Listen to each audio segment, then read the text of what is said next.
ఓం గం గణపతయే నమః. ఓం త్రయంబకం యజామహే సుగంధిం పుష్టివర్ధనం ఉర్వారుకమివ బంధనాన్ మృత్యోర్ముక్షేయమామృతాతో. మృత్యుంజయేశ్వరాయ నమః. నీలాంజనసమాభాసం రవిపుత్రం యమాగ్రజం ఛాయామార్తాండసంభూతం తం నమామి శనైశ్చరం. ఓం శం శనైశ్చరాయ నమః. జ్ఞానసిద్ధిని వీక్షిస్తున్నటువంటి ప్రేక్షక మహాశయులందరికీ కూడా శని యొక్క అనుగ్రహము, మృత్యుంజయేశ్వరుడి యొక్క అనుగ్రహముతో మీరు పడుతున్నటువంటి కష్టాలన్నీ తొలగిపోయి ఎంతో ఆనందకరమైనటువంటి జీవితము శని భగవానుడు మీరు చేసే కర్మల ద్వారా ప్రసాదించాలని ఆశీర్వదిస్తూ ఆశిస్తూ, ముఖ్యంగా ఈ వీడియోని ఎవరైతే గనక స్కిప్ చేయకుండా పూర్తిగా చూడండి. అది ఎన్ని నిమిషాలు అనేది కాదు, ఎందుకంటే కాలాన్ని శాసించేవాడు, కాలం లోపల మనల్ని అందరినీ కూడా ఇబ్బందులు పెట్టేవాడు, ఆనందపరిచేవాడు శని భగవంతుడు మాత్రమే మనకున్న నవగ్రహాలలో.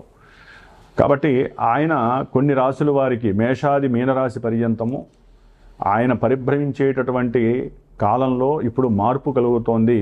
జూలై 27వ తేదీ నుండి డిసెంబర్ 11 వరకు కూడా శని భగవంతుడు మీనరాశిలో రేవతి నక్షత్రంలో ఇప్పుడు జూలై 27వ తేదీ 2వ పాదంలో ఉండి వక్రించి అదే రాశిలో ఆయన యొక్క కిరణాల ప్రభావము ముందు రాశుల మీద తక్కువగా పడేటటువంటి సమయం. దాదాపుగా అక్టోబర్ 9వ తేదీ వరకు కూడా రేవతి నక్షత్రం 1వ పాదం అంత్యం వరకు ఉండి, తర్వాత తన యొక్క సొంత నక్షత్రమైనటువంటి ఉత్తరాభాద్ర నక్షత్రంలోకి ప్రవేశించి డిసెంబర్ 11 వరకు కూడా కొన్ని రాశుల వారిని అతలాకుతలం చేస్తూ, ఆల్రెడీ ఏలినాడు శని, అష్టమ అర్ధాష్టమ శనిని అనుభవిస్తూ, ఎవరికైతే శని మహర్దశ, శని అంతర్దశలు విదశలు జరుగుతున్నాయో, ఎవరైతే మకర రాశి, కుంభరాశి, లేకపోతే మేషరాశి, మీనరాశి, సింహరాశి, అట్లాగే ధనస్సు రాశి, కన్యారాశి, ఇట్లా ఏలినాడి ఇలాంటి శని ప్రభావాలు ఎవరైతే తీవ్రంగా ఎదుర్కొంటున్నారో వారందరికీ కొంత ఓదార్పుని, కొంతమందికి అంటే భావాల పరంగా ఆయన యొక్క దృష్టి తగ్గడం ద్వారా విశేషమైనటువంటి కారకత్వాలతో ఆయన ప్రయాణం సాగుతూ ఉంటుంది.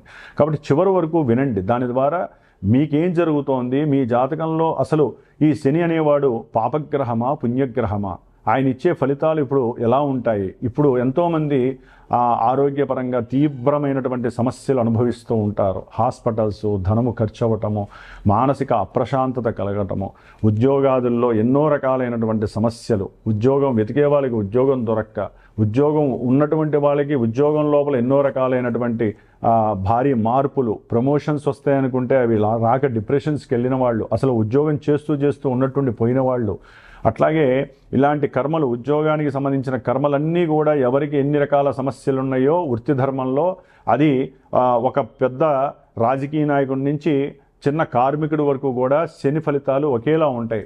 ఎప్పుడు వారి యొక్క జన్మజాతకంలో లగ్నరీత్యా శని మంచివాడా చెడ్డవాడా ఇది గనక గమనించి, అక్కడ శని వక్రించి ఉంటే ఫలితాలు ఏంటి, వక్రం లేకుండా రుజుమార్గంలో ఉంటే ఆయన ఏం చేస్తాడు, ఆయన దృష్టిల ప్రభావం ఏ రాశుల మీద పడితే ఆ లగ్నం వాడికి, ఆ రాశి వాడికి ఇప్పుడు ఆయన వక్రించడం ద్వారా ఏ ఫలితాలు తీవ్ర రూపం దాలుస్తాయి, ఏ ఫలితాలు వారికి అనుకూలమైన ఫలితాలు కలుగుతాయి. ఇట్లా చాలా మిస్టీరియస్గా అంతర్గతమైనటువంటి సిస్టమ్ని ఆపరేట్ చేసేటటువంటి ఆ యొక్క శనిగ్రహము వక్రిస్తున్నాడు. మనకి జ్యోతిష్య శాస్త్రం ఒకటే చెబుతోంది, శుభగ్రహాలు వక్రిస్తే శుభ ఫలితాలని, పాపగ్రహాలు వక్రిస్తే పాప ఫలితాలని ప్రసాదిస్తాయి అని చెప్పి జ్యోతిష్య శాస్త్రంలోనే ఉంది. అయితే ఇప్పుడు ఈ రాశి వారికి వక్రించడం ద్వారా ఈయన వెనకాల ఉన్నటువంటి రాశి ఫలితాలు ఇస్తాడు అనేటటువంటిది ఏ శాస్త్రంలో లేదు. అక్కడ ఏంటంటే ఆయన రుజుమార్గంలో ప్రవేశించేటప్పుడు ఆయన యొక్క దృష్టి డిగ్రీస్ పరంగా ఉంటుంది.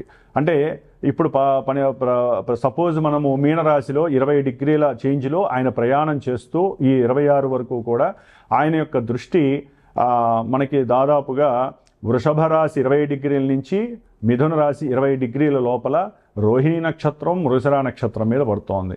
ఇప్పుడు అదే కొంతమందికి ఈ యొక్క శని భగవంతుడు 13 డిగ్రీలు డిసెంబర్ 11 వరకు కూడా 13వ డిగ్రీకి వస్తాడు. ఈ 7 డిగ్రీల కాలంలో ఆయన వెనక్కి వస్తున్నప్పుడు ఆ యొక్క మిథున రాశిలో 20 డిగ్రీల మీద పడేటటువంటి మృగశిర నక్షత్రము మీద నుంచి అట్లా వచ్చి దాదాపుగా అదే రాశి మీద పడుతుంది, అదే నక్షత్రం మీద పడుతుంది. పాదాల మార్పు వలన ఎవరి జాతకాలలో ఏ నక్షత్ర పాదము ఏ రకమైనటువంటి ఇబ్బందులు కలుగజేస్తుందో ఇక్కడ శని అది కలుగజేస్తూ ఉంటాడు.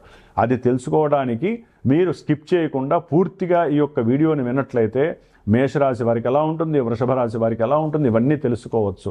ఎందుకంటే దీని ద్వారా సపోజు ఇప్పుడు కొంతమంది జన్మజాతకాన్ని చూపించుకుంటారు, వివాహం గురించి, ఉద్యోగం గురించి, విదేశీయానం గురించి, లేకపోతే పిల్లలు పుట్టట్లేదని, లేకపోతే అనుకున్న కార్యాలు ముందుకు వెళ్ళట్లేదని, ఎన్ని సమస్యలంటే తెల్లారు లేస్తే నాకు ఎంతోమంది ఫోన్లు చేసి నేను ఎన్నో జాతకాలు చూస్తున్నప్పుడు అక్కడ కలిగే ఇబ్బందులు మొత్తం శని వలన కాదండి, వేరే గ్రహాలు దశలు అంతర్దశలు ఆపరేట్ అయినప్పుడు కూడా ఈ యొక్క శని భగవంతుడు ఏలినాటి శనిగా వచ్చినప్పుడు, అర్ధాష్టమ శనిగా వచ్చినప్పుడు, ఇలా వక్రించినప్పుడు మొత్తం వాళ్ళ సిస్టమే తేడా అయిపోతుంది. ప్రశాంతంగా పడుకుంటున్న వాడికి నిద్ర పట్టదు. ప్రశాంతంగా ఇంట్లో ఆలుమగలు అన్యోన్య దాంపత్యంగా ఉన్న వాళ్ళకి ఒక్కసారి అనుమానాలు, ఎన్నో అవమానాలు జరగటం, శత్రుత్వాలు కలగటం, కోర్టు బాధలు ఉండటం. ఇప్పటిదాకా ప్రశాంతంగా జీతంతో హ్యాపీగా ఉన్నటువంటి వాళ్ళకి ఉన్నట్టుండి అప్పులు చేయాల్సిన పరిస్థితి, రుణబాధలు తీవ్రంగా ఉండటం, దాని ద్వారా కొంతమంది అఘాయిత్యాలు చేసుకునే పరిస్థితి, కొంతమంది మానసికంగా విపరీతమైనటువంటి దోషాలు కలుగుతాయి, సంతానంతో ఇబ్బందులు కలుగుతాయి, ఏది మాట్లాడినా బంధువులతో సమస్యలు కలుగుతాయి, ఉద్యోగంలో ఉన్నట్టుండి విపరీతాలు. ఇట్లా శని ఎన్నో రకాలైనటువంటి వైపరీత్యాలను కలుగజేస్తాడు. కాబట్టి తప్పకుండా మేషం నుంచి మీనరాశి వారికి ఆయన పరిభ్రమించే ఈ సమయాల్లో ఏ విధంగా ఉంటుందో తెలుసుకునే ప్రయత్నం చేయండి. ఏదైనా మీకు జాతకరీత్యా సమస్యలు అధికంగా ఉంటే నాకు ఫోన్ చేయండి నా నెంబర్కి. మీ జాతక పర్యవేక్షణ అయితే జాతక పర్యవేక్షణ చేయండి.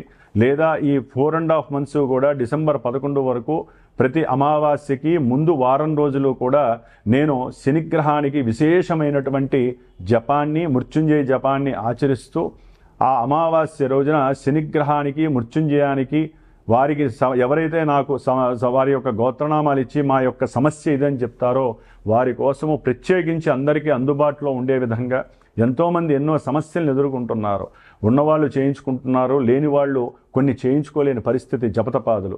కాబట్టి అందరి కోసము ఉన్నంతలో నా యొక్క శ్రీమాత జ్యోతిషాలయ పీఠం తరపున నేను ప్రత్యేకించి శ్రద్ధగా వారం రోజులు శనికి 19,000 సార్లు జపసంఖ్య చేసి క్షీరతర్పణాలు వదిలిపెట్టి ఆయన యొక్క హోమాన్ని అమావాస్య రోజు చేసి గనక ఇది ప్రతి నెల కూడా అమావాస్యకి ముందు వారం పాటు వస్తుంది. శ్రావణ మాసంలో విశేషంగా 19 రోజులు చేస్తున్నాను.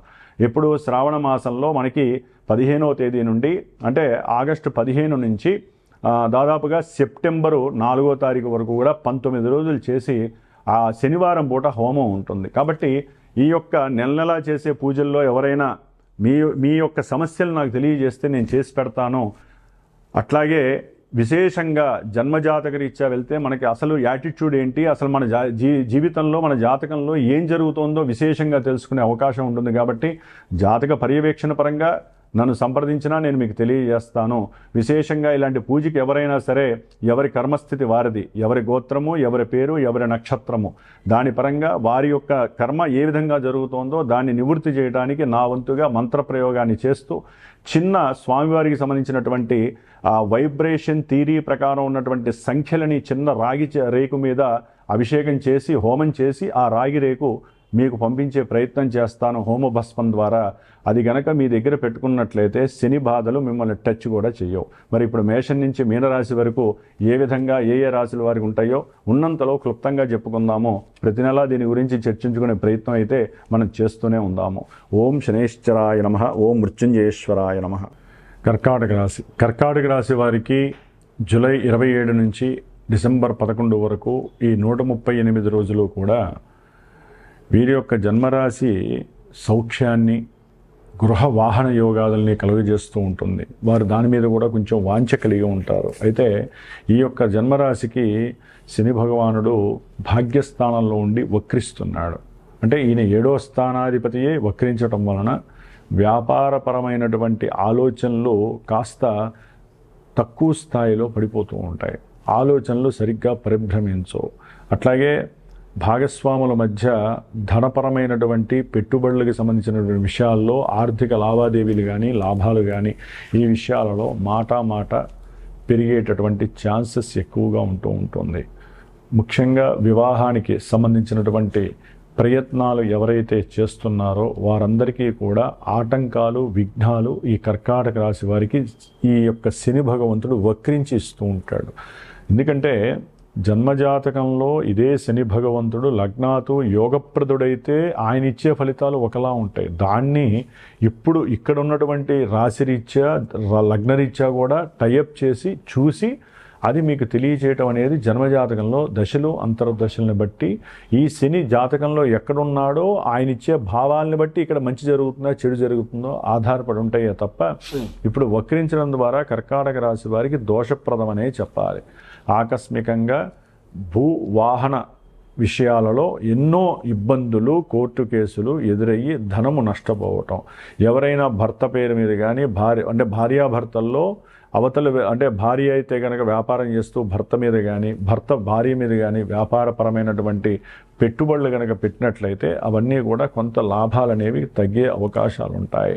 అట్లాగే వీరికి ఉద్యోగ సంబంధిత విషయాలలో ప్రమోషన్స్ ఇక వచ్చి విదేశాలకు వెళ్దాము అనుకున్న సమయంలో ఏదో ఒక ఆటంకాలు, అది వీసా ప్రాసెస్లోనా లేదా ధనపరమైన విషయంలోనా, వీరి దగ్గర ఉన్నటువంటి ధనము ఏదో రకంగా వేరే వాళ్ళకి ఇచ్చి ఇరుక్కుపోవటమా, లేదా వేరే వాళ్ళు ఇస్తామని చెప్పి వీరిని హ్యాండ్ ఇవ్వటమా, ఇట్లా ఎన్నో రకాలైనటువంటి ఇబ్బందికరమైన చర్యలు శని వక్రించడం ద్వారా కర్కాటక రాశి వారికి సౌఖ్యహీనత్వము అంటే ఆర్థికంగా లేకపోతే అనుకున్నటువంటి డబ్బుల విషయంలో రాకపోవటము, లేకపోతే వీళ్ళిచ్చి ఇరుక్కుపోయి రాకపోవటము, లేకపోతే అనారోగ్యాలు, ఆకస్మిక ప్రయాణాల వల్ల కలిగేటటువంటి ప్రమాదాలు, హాస్పిటల్స్, ఇట్లా ఎన్నో రకాల భార్యాభర్తల మధ్య తగువుల శాతం పెరగటము, వ్యాపారస్తుల మధ్య తగువుల శాతం పెరగటము, సంఘంలో కీర్తి ప్రతిష్టల గురించి వీరు తదేకంగా ఆలోచించి వీరు చేసినటువంటి కొన్ని అంతర్గతమైనటువంటి పనులు ఏవైతే ఉన్నాయో అవన్నీ కూడా ఇప్పుడు కాలంలో శని వక్రించినప్పుడు బయటికి తీసుకొచ్చి కుటుంబ విద్వేషాలను కలగజేయటము, వీరిరువురి మధ్య సఖ్యత లేకుండా చేయటము, ఇట్లాంటివి ఎన్నో రకాలైనటువంటి విషయాలు. ముఖ్యంగా కర్కాటక రాశికి శని అక్టోబర్ 9 వరకు మరి రేవతి నక్షత్రంలో ఉండటం ద్వారా ఈ బుధుడు జాతకంలో ఎవడు ఇక్కడ ఈయన 3, 12 స్థానాధిపతులు కాబట్టి వీరు అనుకున్నటువంటి పెట్టుబడులు ఎవరినైతే అడిగారో అది అయిన వాళ్ళ లేకపోతే ఉద్యోగంలో సేవ వీళ్ళతో పాటు పక్కన కొలీగ్సా వీళ్ళందరూ కూడా ఇందాక నేను అన్నట్టుగా ఇస్తామని చెప్పి మాటిచ్చి వాళ్ళు మోసం చేయటం, లేకపోతే మీరు ఎవరికైనా సరే మీకెందుకు నేనున్నాను అవతల వ్యక్తికి సహకరించండి అని చెప్పి సంతకం చేసిన ఆ సంతకాల్లో కోర్టు కేసులకి వెళ్ళటము, అట్లాగే భార్యాభర్తల మధ్య కూడా విపరీతమైన ఆందోళనలు కలగటం, ప్రయాణాల యందు ఈ గొడవల వలన కొన్ని యాక్సిడెంట్లు కలగటము ఇలాంటివి కూడా జరుగుతాయి. కాబట్టి కొంచెం మిథున రాశి కర్కాటక రాశి వారు చదువుకునే విద్యార్థులు కానివ్వండి, వాహనాల మీద ప్రయాణం చేసేవాళ్ళు కానివ్వండి, భూములకు సంబంధించిన రియల్ ఎస్టేటర్స్ కానివ్వండి, ఇల్లు కట్టేటటువంటి వాళ్ళు కానివ్వండి, లేకపోతే బొగ్గు, ఐరను ఇలాంటి ఎవరైతే వ్యాపారాలు చేసేవాళ్ళో వాళ్ళు కానివ్వండి, ఆర్థికపరమైనటువంటి రిలేషన్స్కి లావాదేవీలకు సంబంధించిన వ్యవహారాల్లో చాలా జాగ్రత్తగా ఉండండి. ఒకవేళ మీకు తట్టుకోలేనటువంటి పరిస్థితి, ఎందుకంటే నేను ఎంతోమందిని చూస్తున్నాను కాబట్టి నాకు ఎన్నో ఫోన్లు వస్తాయి కాబట్టి చెబుతున్నాను, తట్టుకోలేని పరిస్థితి ఉంటే గురువుగా నన్ను సంప్రదించండి. మీ జాతకం కనుక ఉన్నట్లయితే మీ జాతకరీత్యా ఏ ఇబ్బందులు ఎందువలన కలుగుతున్నాయి, శని అసలు మీ జాతకానికి ఎవరో తెలుసుకొని ఇక్కడ వక్రించడం ద్వారా ఆయన కలుగజేసే ఫలితాలు ఎలా ఉంటాయి, లేదా అసలు మాకేదీ లేదు అనుకుంటారో చక్కగా ఇందాక నేను చెప్పినట్లుగా ఈ శనికి సంబంధించినటువంటి ఈ పూజలు చేసుకున్నారనుకోండి, హోమం చేసుకున్న ఆ యంత్రాన్ని మీ గనక జేబులో కానీ పర్సులో కానీ పెట్టుకున్నట్లయితే మీకు కలిగే ఆపదలు, విఘ్నాలు ఇవన్నీ కూడా తొలగిపోయి శని యొక్క అనుగ్రహము మీరు పెట్టుకునే నిత్యము ధరించే నేను ఇచ్చే రక్ష ద్వారా మీకు చాలా శక్తిని ప్రసాదిస్తూ ఉంటుంది. కాబట్టి అనుమానము లేకుండా ఇలాంటి కార్యక్రమాలలో మీరు గనక చిన్న వ్యయంతో కనుక మీరు పాల్గొనదలుచుకున్నట్లయితే కనుక శని యొక్క అనుగ్రహం చాలా అనుకూలమైనటువంటి వాతావరణాన్ని మీకు కలుగు చేస్తుంది. ఏ జాతకం లేని వాళ్ళు, జాతకం ఉన్నవాళ్ళు వాళ్ళకున్న ఇబ్బంది తెలుసుకోవాలి, ఎందుకు ఇబ్బందులు కలుగుతున్నాయి, ఎందుకు ఇంత టెన్షన్స్ ఎక్కువ అవుతున్నాయి అనుకుంటే జన్మజాతకం తెలుసుకోండి. అప్పుడు జాతకంలో ఉన్నటువంటి దశల్ని కూడా శాంతి చేసుకోవాలి. ఇక్కడ ఉన్నటువంటి శని వాళ్ళకి యోగప్రదుడైతే మళ్ళీ ఇప్పుడు శాంతి శనికి చేసుకున్నారనుకున్న సమస్యలు ఎదురవుతాయి. కాబట్టి ఇట్లా ఎన్నో రకాలుగా ఉంటాయి. కాబట్టి జన్మజాతకాన్ని, గోచారాన్ని బేరీజ్ వేసుకొని టైఅప్ చేసుకొని కనుక మీరు వినగలిగితే, మీ జాతక పర్యవేక్షణ మీరు తెలుసుకోగలిగితే అప్పుడు మీరు శని మీకు ఇబ్బందులను ఇస్తాడా, ఏ ఇబ్బందులను ఇస్తాయో తెలుసుకుంటూ ఉండొచ్చు. ఓం శం శనైశ్చరాయ నమః.